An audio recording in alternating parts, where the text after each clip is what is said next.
we're going to come across things that's not going to be very great. People are going to die in our lives that we love, or even your pets and stuff that you've had for years. That they all have impacts on us. But again, it's how you bounce back, and having that kind of bulletproof spirit's a real key part of developing that through your life. In 1837, Horace Mann created the education system, a system at the time designed to pump out factory workers and professors. The same system that is still being used today in the 21st century. Now, Mann's system is backfiring. We are being moulded by the same industrial system that has existed for close to 200 years. That system delivers us into a digital economy that has no need of our outdated skills. This isn't our teachers' fault.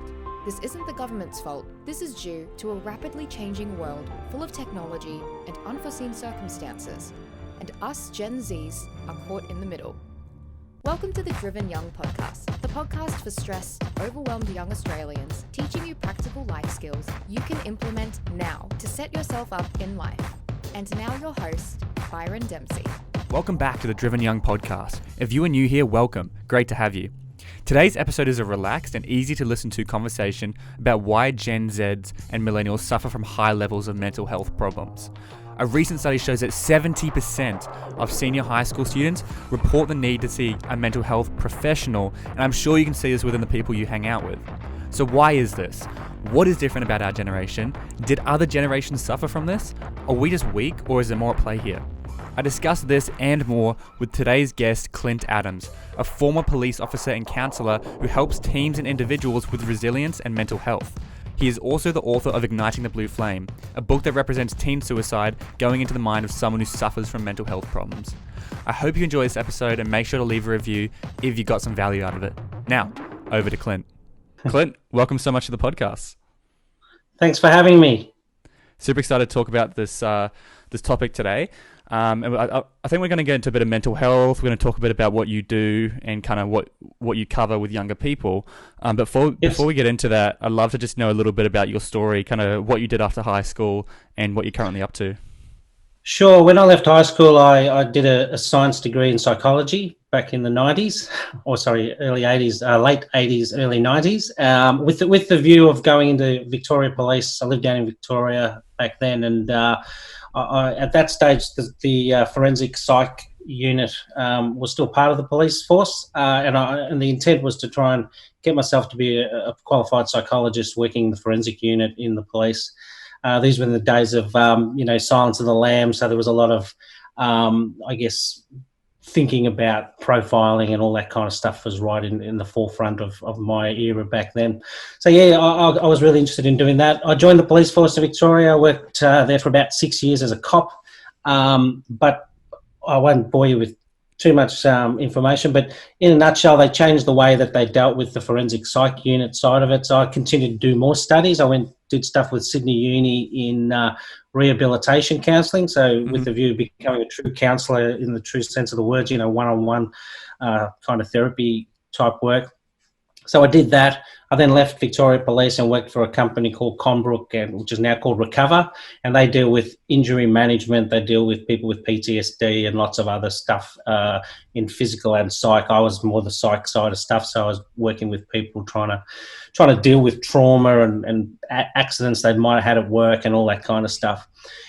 Being an ex-cop, I guess the police got wind of me doing that, so they involved me in a lot more police work. I was doing a lot of work with people with post-traumatic stress, cops that have had issues and stuff like that. So I kind of did a lot of work for the police. The police then poached me back to do that work for them, and I kind of did a fair bit of work on psych stuff with them, and then I went into doing more program development for the police around tactical disengagement, how they didn't get into fights and did things differently. Back in those days, they were a lot more gung-ho, wanting to go in and kick the door down and all that kind of stuff. So, negotiations and that kind of stuff became more program development stuff around how we train our police to be a little bit more adaptable in a situation so they don't overstep the line with extreme violence and that kind of stuff. So I did that, and then for many years after that I got into HR practice, where I've used my psych background and really developed programs to help individuals at work in terms of leadership, in terms of developing good group dynamics and working well together and all that kind of stuff. But essentially, where I've come with the book, so the book's been written more around, I guess, information I received when I was working in healthcare. I was getting a lot of information about young people, in their early teens who are on antidepressants, who are, becoming obese and having lots of issues that then, leads to health issues and being in trouble with the police and all that kind of stuff. And so, the focus, I guess, for this particular podcast is more around that dynamic of those teenage years to the getting into school leavers and early into work roles. So, the book really, the information I got around that space was really alarming to me. I was quite confronted with how many young people were on those antidepressants and having all these other issues as a result of being bullied, as a result of just, not having good parents and a good home life and, dropping out of school and those kinds of things. So there was a lot of symptoms for these problems, I guess. And so part of what I did was to originally started off as me developing a school program to help young people to not become more resilient, but understand a bit more about their own psychology, how they actually learn, how we passively learn when we're babies and we don't have language and all the stuff that comes with that. And then how we can use that at a school level to help teachers kind of work with people on developing those essential skills from what I see. And so, the benefit for me, I guess, is as a person who's worked in industries and then also worked with schools and that kind of stuff, you kind of see that whole spectrum. Obviously, everyone that ends up as an adult at work were kids once, and I see these common themes that have been coming through in terms of how they interact and how they develop, and if they've got that real undercurrent of, I guess, the fight or flight part that plays a big part in how we kind of shape our personalities and stuff like that. You can kind of rewind and say, well, what could we have done earlier on to try and minimise some of those impacts as they become older and grown up. So the book's set around a young teen who decides to commit suicide based on being bullied. And then a number of things happen in the book around, me being involved as a character in the book to help the various parties that are affected by this youth suicide. Yeah, really cool. Yeah, it's a little snapshot. No, yeah, thanks for that. It just helps us understand a bit more about who we're talking to, and why we should listen to you and all that sort of stuff. Of course. But yeah, basically, so you do a lot of psychology stuff, right? And I'd just love to know. I've spoken about this a few times on the podcast. I actually had the founder of Are You OK Day on the show, and we talked about kind of suicide and stuff. Awesome. But I guess I think young people were facing so many different stuff that other generations haven't faced before, the biggest one being social media and technology and that kind of comparison factor. Why do you think mental health and suicide rates are very high amongst the younger generation right now? Look, I think you can't underestimate true dialogue, people talking and creating relationships. We're doing this obviously over a Zoom, and it's not quite, we are interacting and that kind of stuff. But I do see that social media has a presence, and I think it's great in a number of ways.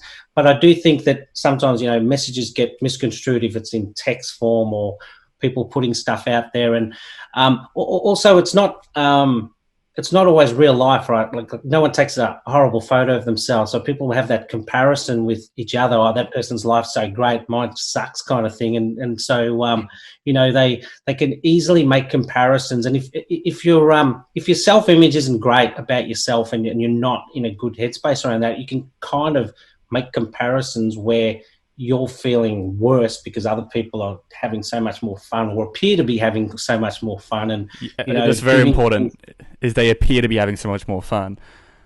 Yes. And we talk about this a lot. It's an iceberg thing. I don't know if you've seen that picture of the iceberg where it's like they're working hours and hours and hours, and then you only get to see the tip of the iceberg, which is what you're seeing on social media, and you're not seeing all the work and everything they put in underneath. And because, and it's kind of understandable. Like, why would you want to post a video or a photo of you sitting at your computer for 10 hours a day? Like, you want to post a photo. You want to post a photo of you at the beach or with your friends and stuff. And so it's kind of like a sticky situation. And I think our brains and as a society, we haven't adapted because this only came in the past 15 years. So it's like it's all happened so quickly that younger people who have grown up with it they're the first time they've experienced it from 1-2 years old. They've got iPads, they've got social media around them. Yes. They're they can't wait till their parents let them get Instagram or whatever. Like Yeah. it's also new. Like how do we deal with such a new concept like this?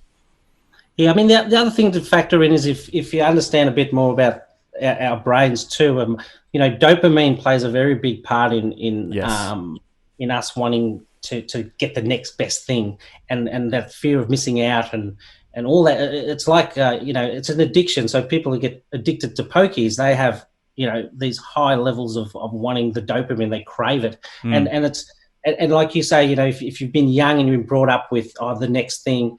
And you constantly want to know what people are doing and whether they liked your post or that kind of stuff. It's actually dictating a lot of our some of our behaviour or the young people's behaviour, especially people who you've got to admit there are people that are genuinely addicted to it. They can't put it down. I've had people who've worked for me in office environments and they literally are on it, and to the point where you're going to lose your job over this if you can't not look at your phone. And so.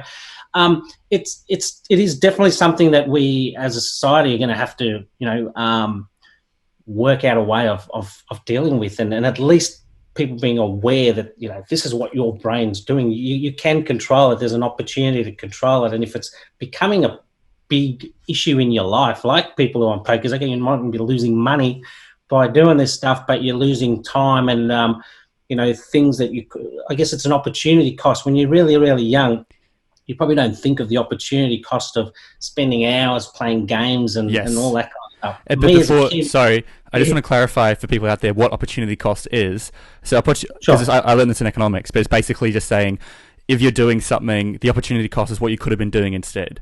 So if you're watching Netflix, like you're watching Netflix knowing that you could be working instead, or you could be focusing on your assignment instead, and you're making that decision. And so people often don't factor in the opportunity cost for things like this. Like the opportunity cost of spending 5 hours a day on your phone is you could be with your family, or you could be doing this, or whatever it is.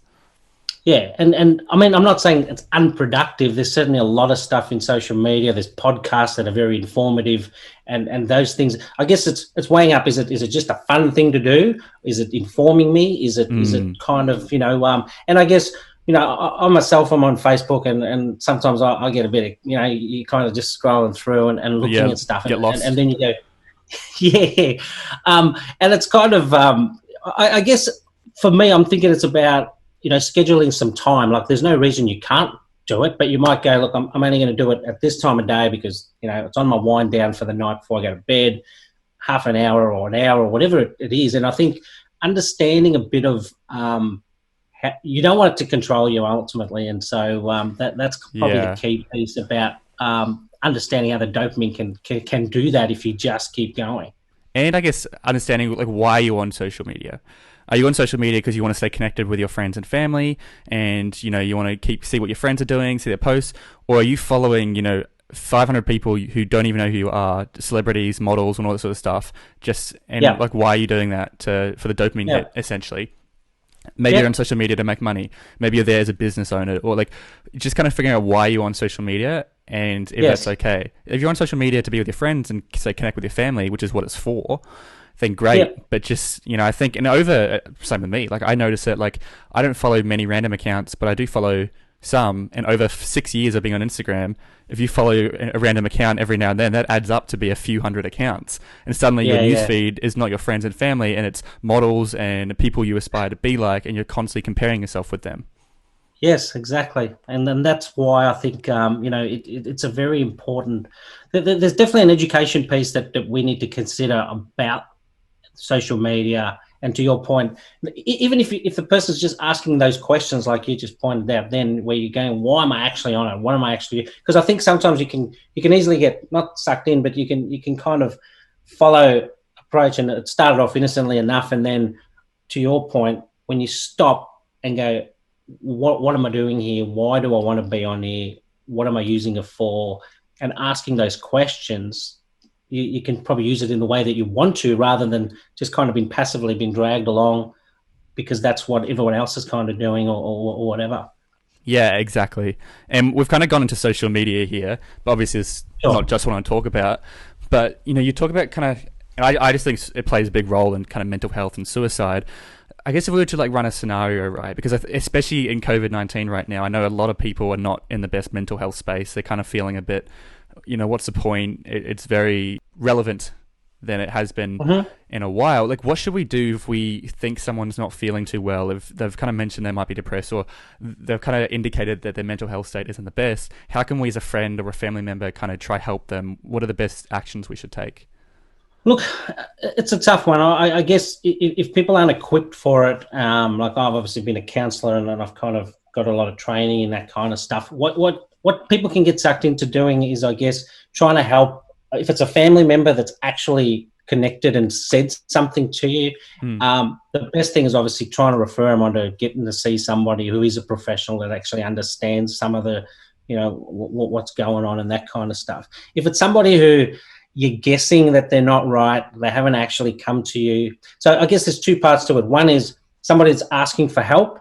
That's a lot easier because, they've come to you and you feel comfortable and you say, look, I don't know much about this stuff, but you might want to talk to somebody, or you might know someone in the family who is a bit more, knowledgeable about some of those things, and they can have those discussions. And if it's not at the point where they're fully suicidal, then it could just be dealing with problems, and so you could just have a wise old uncle or whoever it is that kind of knows enough about genuine relationships or some of the, it depends on what what it is. And I guess that dialogue's the key piece. If someone comes to you and you're trying to find out, you don't have to be a counsellor to kind of find out what the issue is. You're just having a conversation and they're feeling comfortable.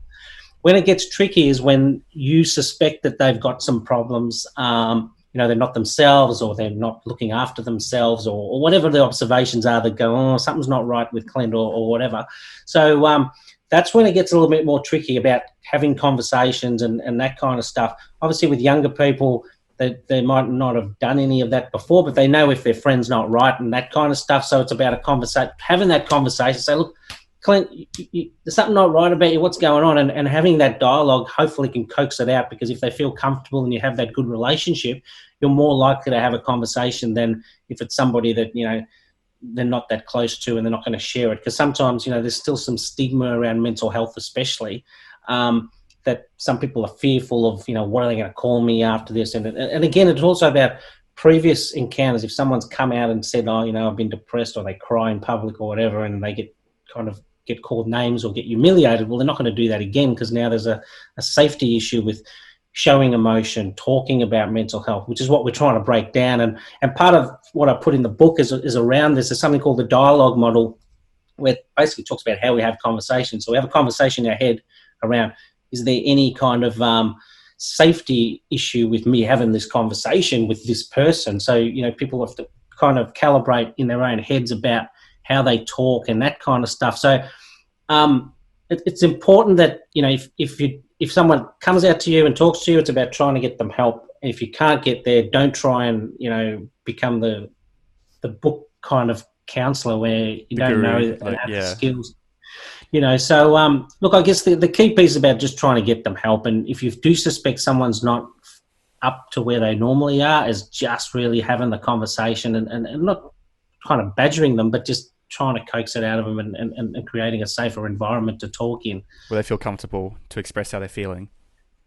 That's the key piece, is about creating safety in a conversation. So like when I've done counselling work, some people don't want to, like I'm dealing with police, for example, where, you've got a big, tough, burly, plastic-looking police officer who doesn't really want to burst out in tears in front of another ex-cop.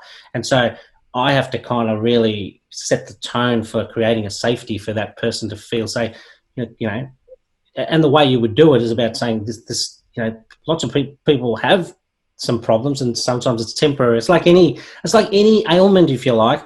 If I have the flu, I'm not myself for a couple of weeks.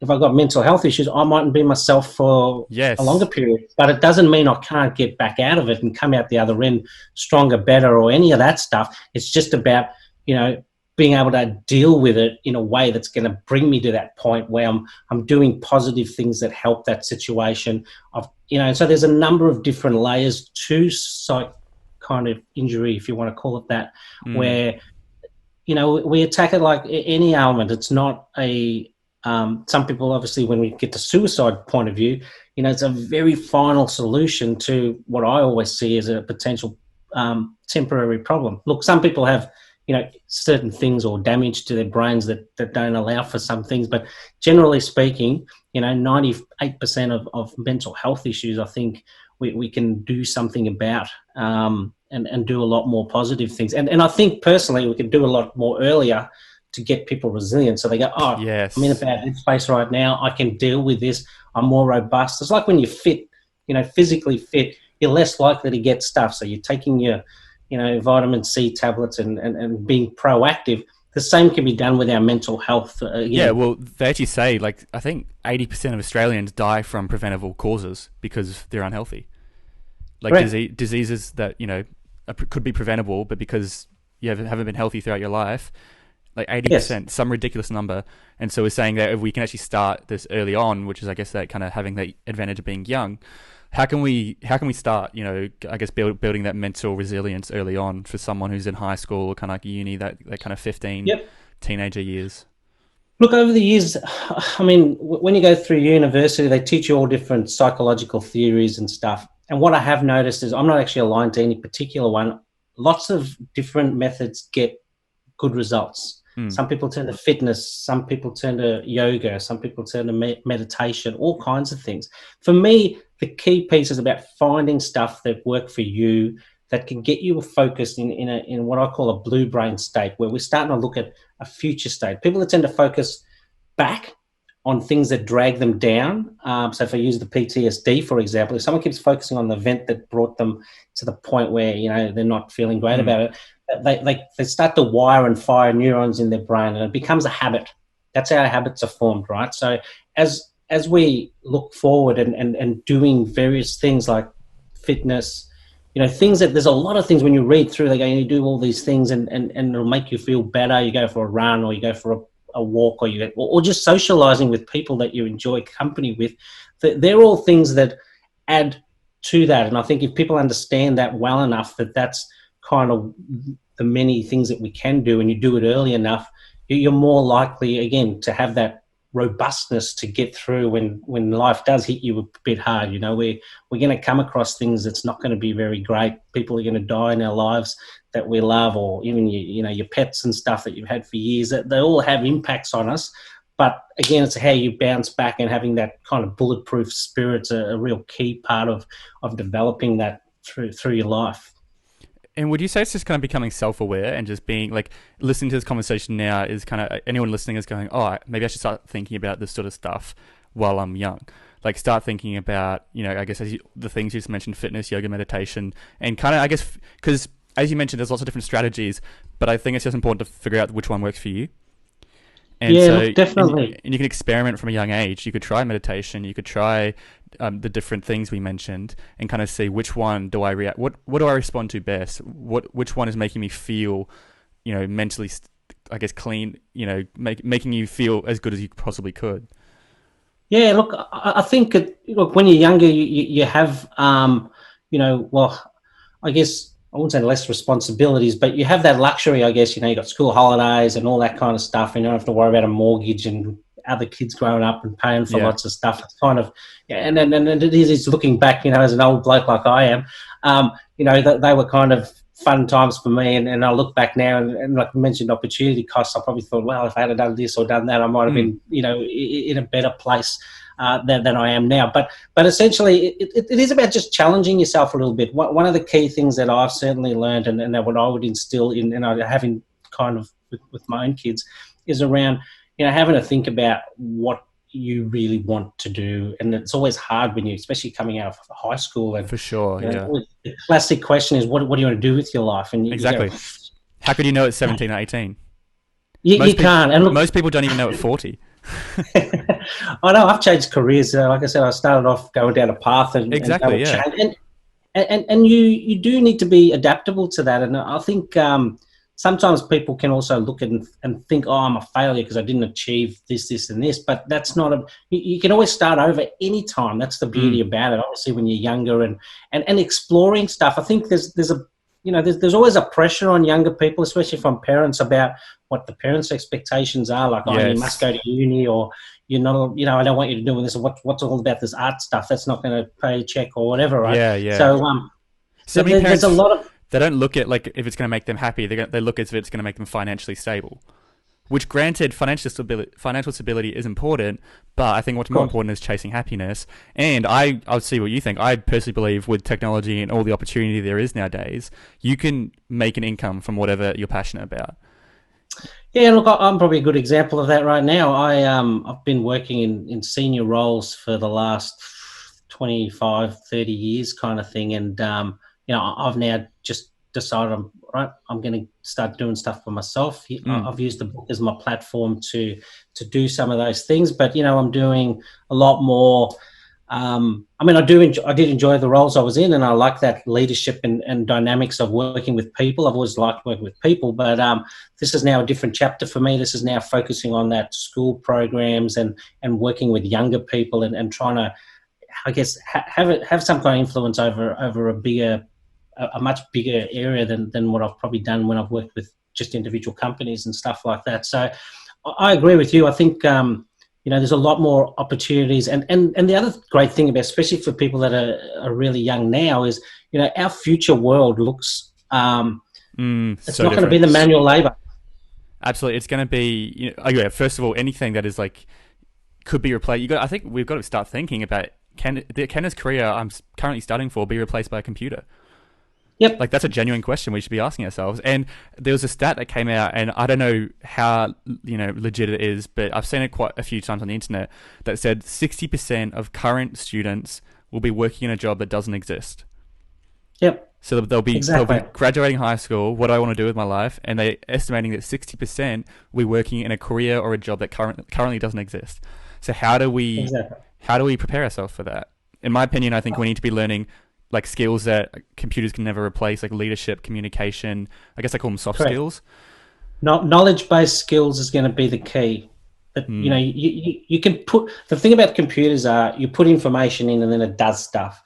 With us, it's, there's some adaptable things that you just can't teach a computer. How does a computer pick up if someone's not feeling well about themselves? Emotion. Your point, right? Those little cues. You could probably input some stuff and they could do some diagnostics about blood glucose levels and stuff like that. But effectively, there's some things where you just need someone who's got that diligence around understanding people, interactions, and that kind of stuff. And that's where I think, with some of the social media stuff is that there's certainly statistics showing, like in Japan, for example, their relationships have actually gone down because people aren't interacting with each other face to face and going out on dates and doing stuff like that. They're more wanting to be in the social media stuff. So that's having a negative effect, in that space where you don't really think about it. Oh, well, again, opportunity cost is if I'm on my phone for hours and hours, I'm not going out and meeting people. I'm not interacting with them face to face and that kind of stuff. So, all those things factor in quite broadly to that piece. And that, that's what you just mentioned is not uncommon. Like, especially lately, obviously, because of coronavirus and everything, there's been a lot more online dating sort of going on and less meeting up. But that's super normal, like that people aren't meeting up in person that much. And, that's a whole nother conversation going into dating for younger people. But like all of this stuff, I think we don't realize how much it takes a toll on our mental health. Like, and it's tricky because on one side, I think our generation is facing all the stuff previous generations that haven't had to deal with, social media, comparison, all this different stuff. But then often it feels like we've also got all this opportunity. So when our generation complains, the other generations kind of go, yeah, but look how lucky you guys are. You've got all this stuff. And so it's kind of like, you're saying in your head, I shouldn't be depressed. I shouldn't be sad. I shouldn't be feeling this way because look at what everyone else is saying. They're saying my generation's full of opportunity. They're saying all this stuff. I say this stuff because I do believe it. But I think you got to figure out the balance. And I think that can actually be, can make it worse for your mental health if you're constantly trying to say, oh, I'm not sad because I shouldn't be sad because I'm lucky and everything. What are your thoughts on that? Yeah, look, what people have got to realize, and this is, I guess, is we have the unconscious mind and we have that conscious mind. And what can happen, and this is where, if I go back again, I mentioned it, where, as you're learning as a passive child, early on, and you're just picking up language and that kind of stuff. And what's happening around you will have a bearing on that undercurrent of how you see the world and the lens you see the world through. If your unconscious mind is in a fearful state, whether that's comes out as being aggressive or very defensive, and you have that undercurrent, you start to feel a certain way. So when people talk about a gut feeling, that's where that builds. There's actually proof that shows from a neuroscience perspective that the brain sends messages to the body, creates signals, and then sends it back up to so your body and your brain are working constantly together, especially early on. Well, it was all the time, but early on it's setting up a bit of an undercurrent for you. The key piece is around understanding how your conscious brain can take control of it.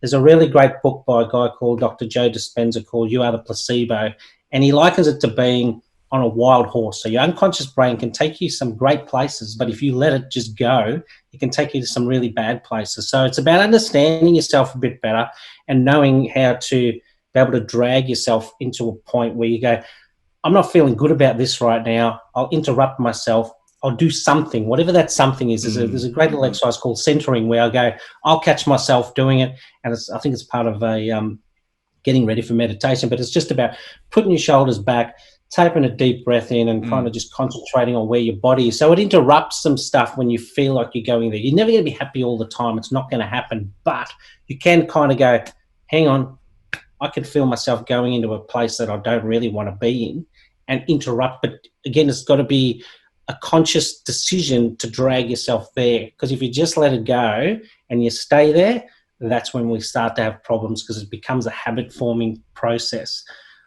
So yeah, that's kind of, what I'd be looking at. And it doesn't have to be a centering process. Some people could just go, right, I'll think of something and even name. It's just catching yourself out, right? Catching yourself out and giving yourself awareness. And as we mentioned, like the fact that people are listening to this podcast right now, you're now aware of it, so you can try to start catching yourself out. And I like what you just said. If you can't think of how to catch yourself out, put your shoulders back, take a deep breath, and kind of just reset and think about it. Yeah.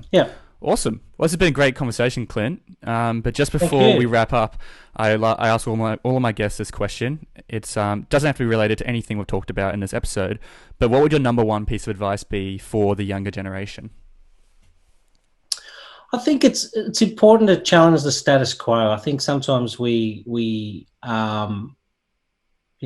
think this is the world, because there's a lot of things you don't know what you don't know. So and sometimes when people who are experts tell you things, it's always important to go and find out more and read more and be inquisitive about things, because that's kind of I probably look back on my career and all my studies. I've done like 3 degrees and I've looked at a lot of that stuff, and to be fair, I've learned most from going and reading other things, and diversity is a key. And there's so much information. I mean, the great thing about the internet and everything is there's so much information, but at the same time there's also lots of opinion, and sometimes that's not necessarily good information. So it's about just because someone says it doesn't mean it's true. Like, it's important to kind of go and find out for yourself and explore things. I think the key thing is, to your point, you don't know what you want to do in the future. Well, there's nothing wrong with trying something, and if it doesn't work out, then you can do it again and you reset. I've probably worked in about 15 or 16 jobs, which is probably outside the norm. I worked for the police for 10 years, and then after that, it's been about 16 or 17 different roles that I've had, because I think you want to be adaptable. You want to kind of go, you know what? Like I've been made redundant 3 times. I've done it to myself in my roles, because I feel comfortable enough to go, I'll get another job. I can do something else. I can reinvent myself. We have so much more control, I guess, is the key part. And even if you don't know what you're doing, try something. There's no harm in trying something. And, when you look at the really good people that have done lots of different things, they've tried stuff. Some have failed, some haven't failed. But, they get up and they do lots of things. So for me, it's about, when you're young, taking the opportunity to explore things, read different things that you wouldn't normally do, and not just sticking in one lane and say, well, this is what I'm like. Because I know that what I was like in my 20s is very different to what I'm like now in my 40s, that's for sure. And I don't stick to any lane anymore. I kind of just much more adaptable. I'm enjoying it a lot more in terms of that. And if I had known what I know now in my 20s, I might have enjoyed that even more. But, I think for me, that's the key part, is that there is no lane. You just kind of try different things and explore different options. Absolutely. Couldn't agree more. And, you mentioned kind of just tasting different things. Now's the best chance to do it, because we have no mortgage. We have no kids. We have, if you taste something and you don't enjoy it, you can just, you're still at home. It's like, it's a perfect opportunity while you're young. So, yeah, couldn't agree more. And, I think you mentioned, you've got a book. I think that if anyone's interested, what's the best place to find you? Should they just go straight for your book on Amazon? Should they find you on LinkedIn, Facebook? What's the best place to find you? Yeah, look, I mean, if people want to make direct contact with me, LinkedIn and on Facebook as well, in there, it's pretty easy to find me. So, yeah, I'm more than happy for people to make contact directly that way. Yeah. But, yeah, in terms of the book, you can just Google it. I don't know who's the cheapest. The only problem at the moment is it's coming out of the UK, because that's where my publisher is. And the UK has been really slow getting stuff out. So I know people that have tried to buy the book have taken a couple of months to do it. So if they want to get it quick, you probably want to do a Kindle version. But, yeah, you can just look it up online. Clint Adams, Lighting the Blue Flame is the name of the book. So, easy to, there's a number of different places you can get them online. Awesome. Well, Clint, thank you so much for coming on the show. Thanks for having me. I really appreciate it. You have a good one. Yeah, you too. Yes, thanks. All right. If you are still here, thank you so much for listening to this entire episode. If you got some value out of it, it would mean the world to me if you left a review on iTunes or shared it with your friends or family. Otherwise, I'll be putting up videos of this episode on Instagram and Facebook, so check it out there at Byron Dempsey or at Driven Young Podcast, and I'll see you on the next one.